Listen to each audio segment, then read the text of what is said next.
The Galactic Union Council chamber on Virex 9 was a place of glass and light. It hovered above the surface of the planet like a crown, shining with polished metal and ancient pride. Delegates from over 300 species filled the curved rows of seats, each one draped in their own culture symbols.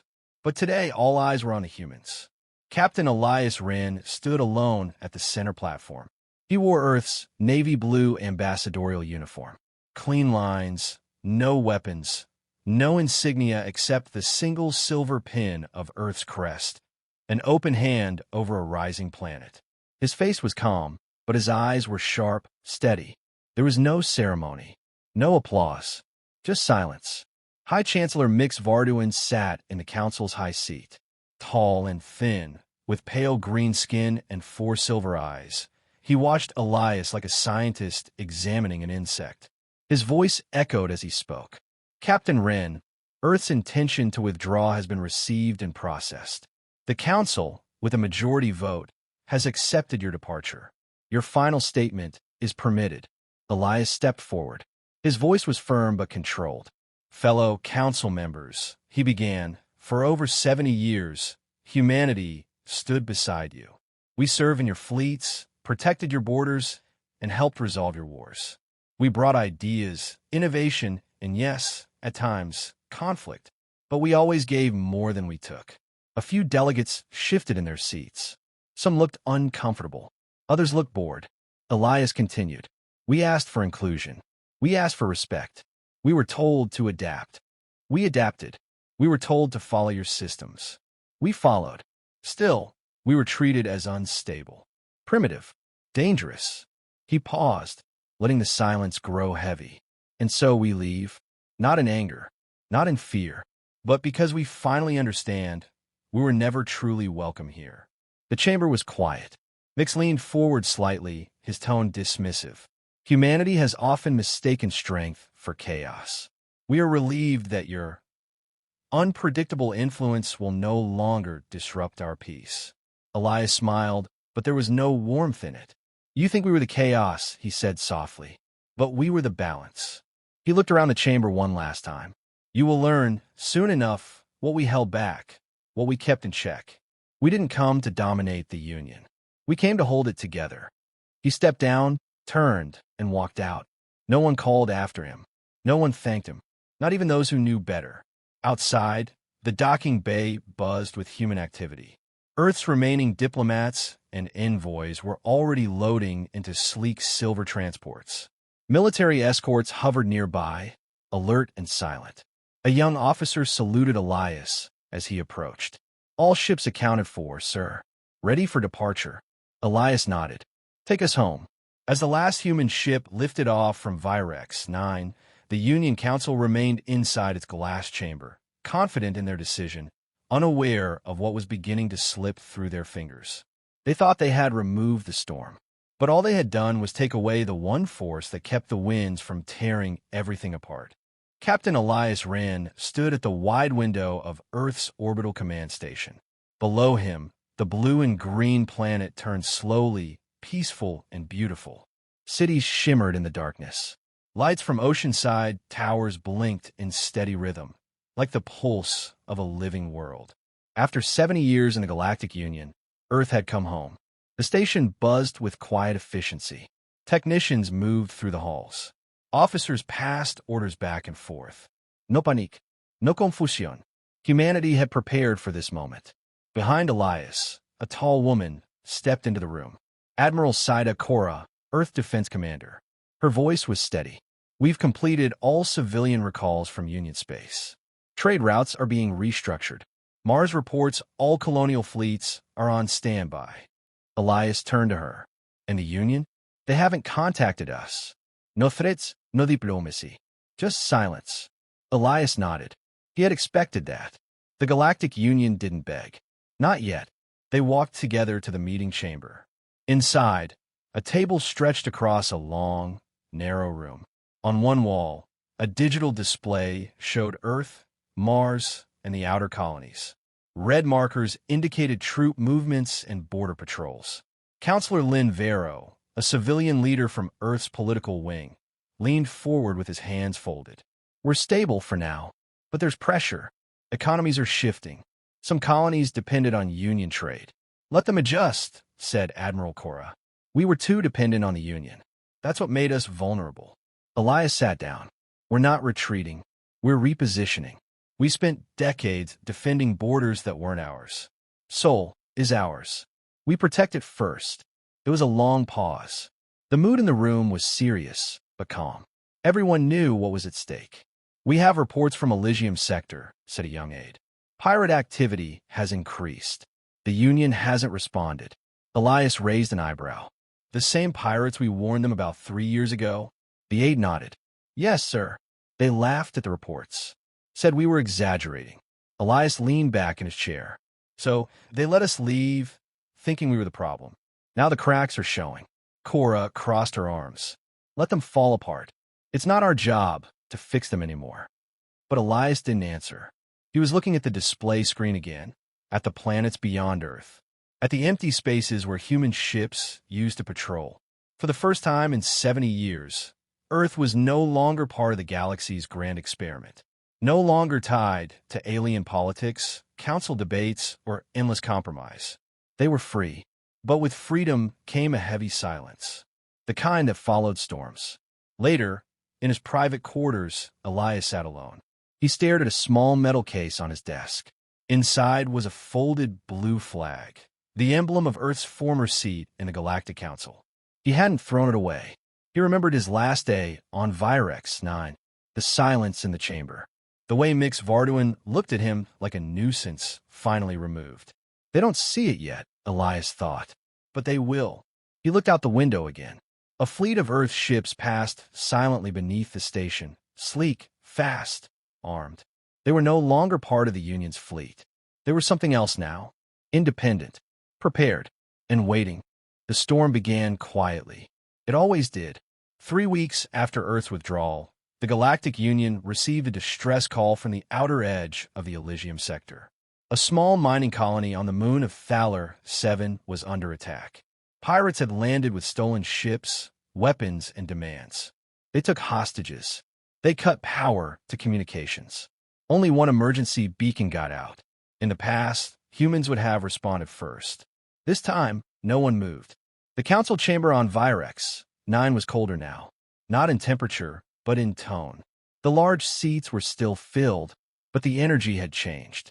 The community was cracking. High Chancellor Mix Varduin sat stiffly in his chair, reading the report aloud to the gathered delegates. No Union fleet responded to the emergency signal from Thaler 7. Local defense stations failed to act, citing lack of orders. The colony's status is now unknown. Delegate Shun from the Calvith Dominion leaned forward. Why wasn't the emergency fleet deployed? Chancellor Mix didn't answer immediately.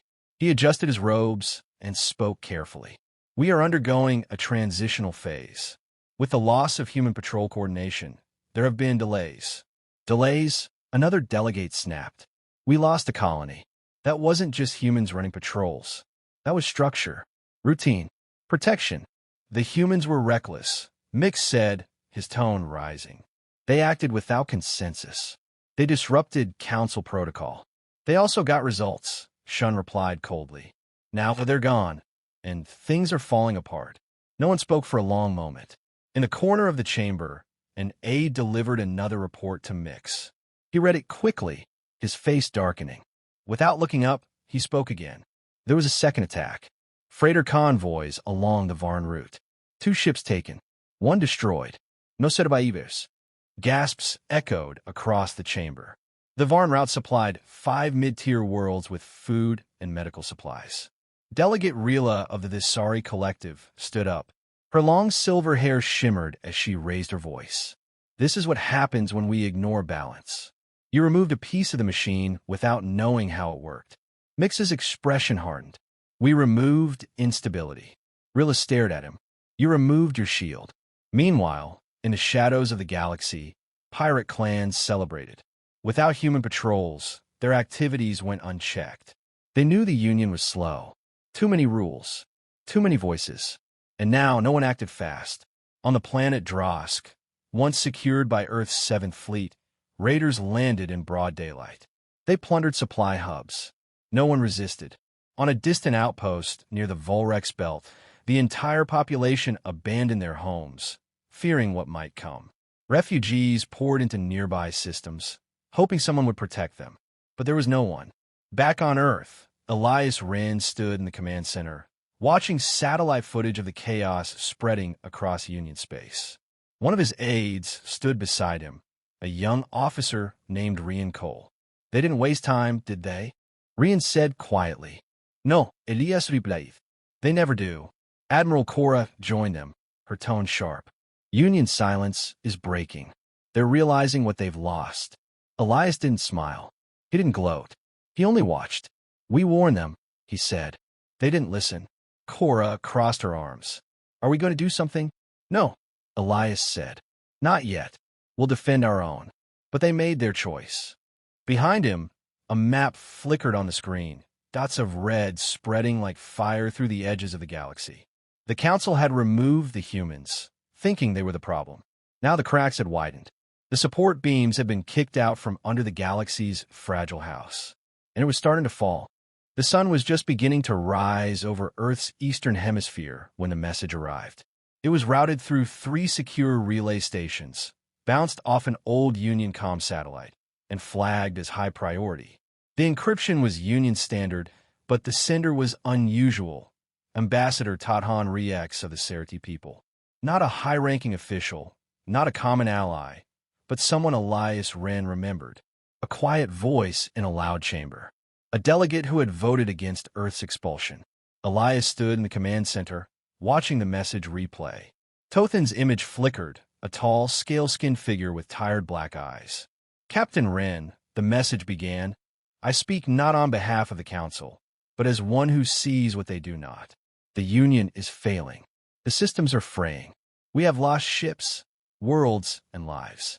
The Chancellor blames the vacuum left behind. You with that balance. I beg you, return. Help us stabilize this galaxy before it breaks beyond repair. The message ended there.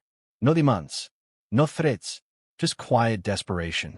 The briefing room was silent after the recording. Admiral Cora broke the silence first. It's a trap, she said flatly. Or worse, an attempt to drag us back into their mess. Elias didn't answer. He leaned against the edge of the long metal table, arms crossed, eyes narrowed. Counselor Lynn Vero spoke up next. Tadhan was sympathetic, maybe even honest. But you know how the Council works. They're proud.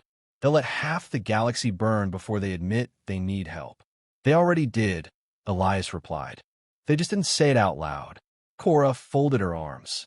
And what? We forgive them. March back into their council chambers like nothing happened. Elias looked at the map on the wall screen. Red sectors blinked steadily. Pirate attacks, failed responses, collapsing routes. The Union's core systems were holding, but barely. Their outer systems were crumbling. I'm not looking to forgive them, Elias said. But we have to think bigger. If the Union collapses, the power vacuum won't stop at their borders. It'll reach us eventually. The room went quiet again. Everyone knew he was right. Meanwhile, in the great halls of Virex 9, the Union Council struggled to keep up appearances. Chancellor Mix Varduin sat at the head of the chamber, but his voice no longer held command. Delegates spoke over him. Accusations flew freely. The word failure echoed more often than order. Delegate Shun stood to address the chamber. We have gone from structured unity to reactive scrambling. We blamed humanity for chaos. Now we can't contain it without them. Mix's hands trembled slightly, though he kept them under the table. They would not have helped even if they stayed, he snapped. They were impulsive, arrogant, unruly. They were efficient, came the reply. A motion was raised. Send an official request to Earth for assistance. Mix refused to allow the vote. The chamber nearly erupted. On Earth, Elias paced alone in his private quarters. He had requested time to think. Outside the large window, Earth's moon rose slowly over the planet's surface. The stars beyond looked colder now. Distant, quiet. Without the Union, the galaxy seemed smaller, but far more dangerous. He thought of the colonies being raided. The planets left undefended. Refugees, moving through space with no one to protect them. He didn't owe the Union anything, but he couldn't ignore what was happening. Earth was safe now, but for how long? A quiet chime at his door. "Enter," he said. It was Rian Cole, the young officer from before. He held a data pad in one hand. "We intercepted another signal," Rian said. "Not from the Union. A méchant alliance. They're begging for escort. Pirates are hitting every trade lane between the Archon Spur and the Volari Loop. They say only Earth's ships moved fast enough to stop them in the past." Elias took the pad. He scrolled through the messages. Fear, panic, loss. He looked up. "Tell Admiral Kura," he said. "We're not going back to serve the Union." Rian frowned. "Then what are we doing?" "We're going to help the galaxy. On our terms." Elias stepped out of his quarters and walked to the command deck. His voice was calm, clear. "Begin preparations for Operation Lighthouse. Human fleets will offer escort and defense services to any non-hostile systems in crisis. We're not rejoining the Council, but we will show them what leadership actually looks like." And in the deep silence of space, Earth's fleets began to move once more. Not as servants, not as subjects, but as the only force willing to do what the others wouldn't. The Galactic Union's outer rim fell in less than 10 days. One by one, fringe colonies disconnected. Some were captured. Others fled. Many simply vanished into silence. No distress signals, no survivors. The raids were fast and ruthless. Pirate fleets worked in coordinated strikes, unlike anything the Union had seen before. They weren't just scavenging anymore. They were conquering. In the council chamber on Virex 9, panic replaced politics. High Chancellor Mix Varduin sat in the center seat, but no one listened to him now. Delegates shouted across the hall. Holograms of burning colonies hovered above the central table. Reports streamed in like a tidal wave of failure. "Fowler, 7 is lost." "Confirmed," a security officer announced. Emergency transmissions ceased. All 12,000 colonists presumed dead or captured. Delegate Rila of the Visari pounded her desk. "Where was the fleet?" "There is no fleet." Shun snapped. "The humans ran it. We just filled seats." Another delegate stood. "This is your legacy, Chancellor. You forced them out. You said they were the problem." Mix remained silent, his silver eyes wide but unfocused. He looked smaller now, sunken in his robes. Each new report another crack in his carefully built world. He had believed removing the humans would make the Union cleaner, more ordered. But without them, the systems had no backbone. Far from Virex 9, on the world of Varnex Prime, a cultural center and one of the oldest Union colonies, pirates landed without warning. The local defense grid failed. Planetary shields didn't activate. The command tower was bombed in the first 10 minutes. Fires spread through the capital city. Miljohan. And still, no help came. One Union freighter, the Dalther's Grace, managed to escape the chaos. On board were nearly 400 refugees, scientists, engineers, children. With their comms jammed and fuel low, they drifted toward the nearest system rumored to be stable. That system was Sol. At Earth's orbital command, alarms flared as the refugee ship dropped out of subspace, barely intact. Admiral Kora ordered emergency recovery. Within 2 hours, the Dalther's Grace was secured in Earth orbit, and its passengers were receiving medical care. Elias Wren walked the halls of the emergency bay, listening, watching. He spoke with the captain of the freighter, a gray-skinned Nority named Kelvin. "They came without warning," Veen said. His voice shook. "We thought the Union would protect us, but they didn't come. No jeeps, no orders, just silence." "You made it," Elias said. "That's what matters." Kel grabbed his arm. "Don't let them fall. Don't let the whole galaxy fall. You were the only ones who moved." Elias nodded once. He had heard enough. Later that evening, Earth's leaders gathered in the War Council chamber. The mood was no longer uncertain. It was focused. "The Union is breaking apart," Elias said to the room. "Not slowly now. Their fleets are gone. Their pride blinded them. And now, their people are paying the price." Admiral Kora leaned forward. "We've deployed escorts to protect trade lanes. Small-scale operations are working, but it's not enough." Counselor Vero added, "We're getting requests for full protection treaties. They want Earth to take the lead, to replace the Union." A long silence filled the room. Finally, Elias spoke. "We won't become a new council," he said. "We won't build an empire." He tapped a key, and a map of the galaxy lit up. Red zones blinked, surrounded by yellow. Earth's sphere of influence was growing, by invitation, not conquest. "We offer protection to the willing. Trade for the fair. Alliances built on trust, not control." The Union failed because it forgot why it existed in the first place. Cora gave him a sharp look. "What about Virex 9? The council itself?" Elias stared at the glowing star on the map that marked the council's capital. "They need to fall a little further," he said quietly. "They haven't learned yet." Back on Virex 9, Chancellor Mix stood alone in his private chamber. The council meeting had ended in chaos. Accusations had turned into threats. Several members walked out. One threatened to declare independence. Mix stared at a single datapad on his desk. A report from a scout ship. Earth's fleets had saved 4 major trade convoys in the last 72 hours. They had defended 2 colonies, both non-human. They hadn't asked for payment. He scrolled further. Civilian broadcasts rising humans. Alien news networks questioning the council's silence. And there, in plain letters, was the sentence he feared most.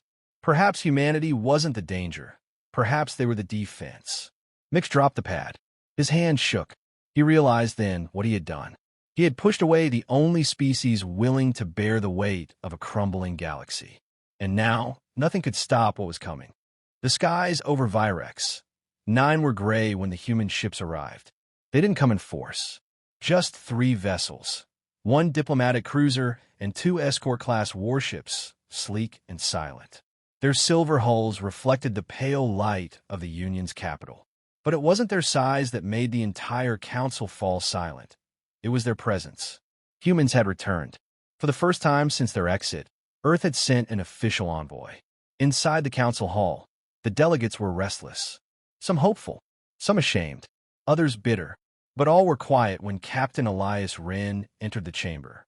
He wore the same navy blue uniform as before, but something had changed. His steps were steady, his gaze sharper. He didn't look like a former ambassador returning to plead a case. He looked like someone who no longer needed their approval. High Chancellor Mix Varduin sat hunched in his chair. His once proud posture had wilted. His skin looked faded, his voice dull when he finally spoke. "Captain Wren, the council welcomes your return."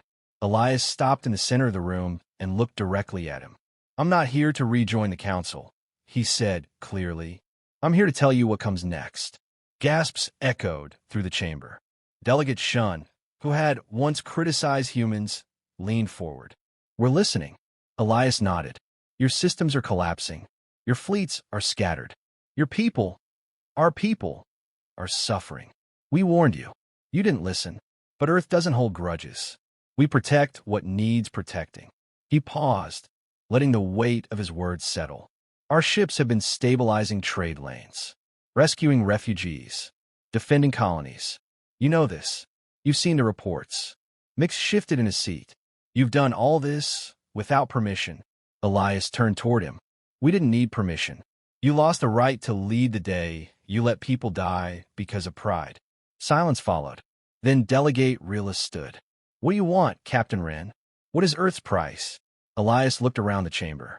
Not at the chandeliers, or the flags, or the old stones polished by centuries of arguments. He looked at the delegates, tired, desperate, and finally ready to listen. "Earth will not rejoin the Union," he said. "We will not follow your rules. We will not take orders. But we will lead." Murmurs spread like fire. Elias raised a hand.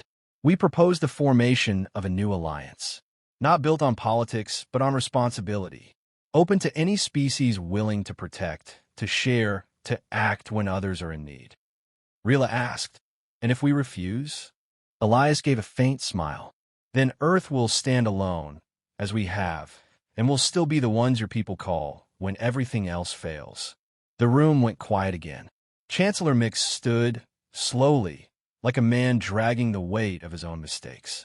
His voice was lower now, softer. "Perhaps we judge too harshly. Perhaps We feared what we didn't understand. Elias stepped closer. You feared chaos. But what you didn't see was that we were the only ones holding it back. Mix nodded once. Then let us follow you, Captain. Let Earth show us what order truly means. Elias didn't respond with pride or triumph, only resolve. In the days that followed, change came quickly.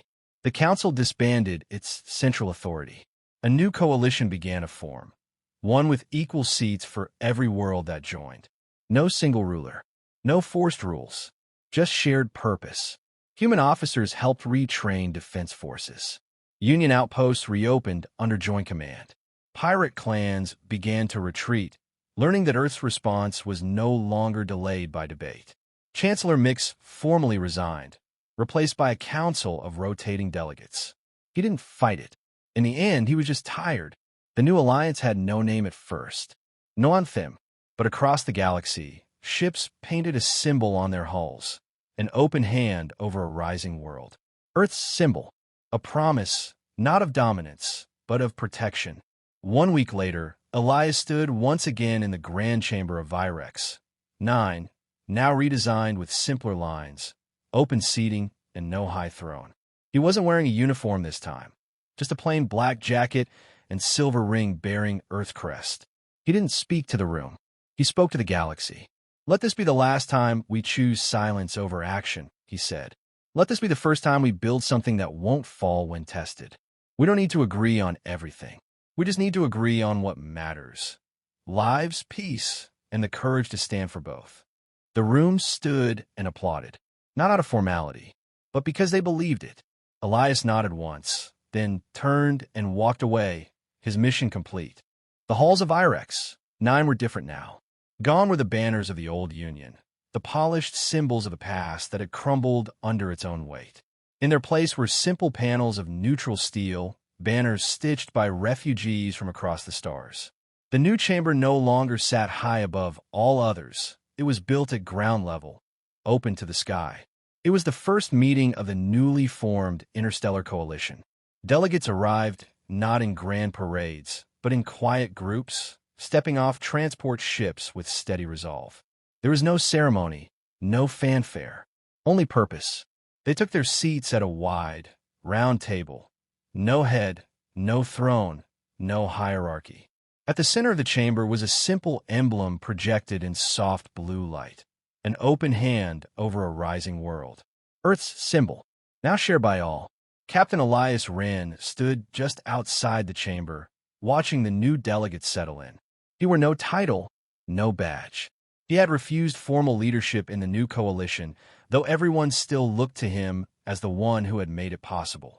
Rian Cole, the young officer who had once carried him a data pad with pleas for help, now stood at his side in a new uniform, one not marked by rank, but by service. "They're calling it the Second Dawn," Rian said quietly. Elias smiled faintly. "Poetic. Let's hope it lives up to the name. They want you to speak, you know. Just a few words." Elias shook his head. "They don't need speeches from me anymore. They're building something better. They don't need reminders of how it broke before." But after a moment, he walked forward. The room grew quiet as he entered. Delegates rose, not from protocol, but respect. Elias looked around the table.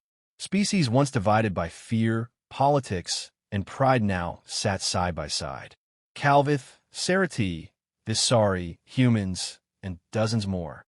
They had survived collapse, not by power, but by courage. By choosing to act when it mattered. Elias spoke with calm, clear words. "Years ago, we gathered in this chamber, not as partners, but as rivals, afraid of each other, holding on to titles and territory while the galaxy slipped through our fingers." He paused, letting silence carry the weight. Then the storms came, the pirates, the chaos. And still, we waited, hoping someone else would stand up first. He looked from face to face. We did stand, not alone, not to rule, but because someone had to. And now here you are, not followers, not factions, but allies. He stepped back from the center, turning toward the door. "I won't lead this. You will. Together." The delegates nodded. Some bowed their heads. Others simply watched him go. Elias stepped out into the sunlight. The plaza outside the chamber was full of people, Technicians, soldiers, civilians. Human and alien children played near the base of a new monument being built. A sculpture of a hand reaching up from the soil, cradling a small star. Admiral Saida, Cora, waited for him nearby. "They still need you," she said softly. Elias looked at the monument. "No, they just needed a spark.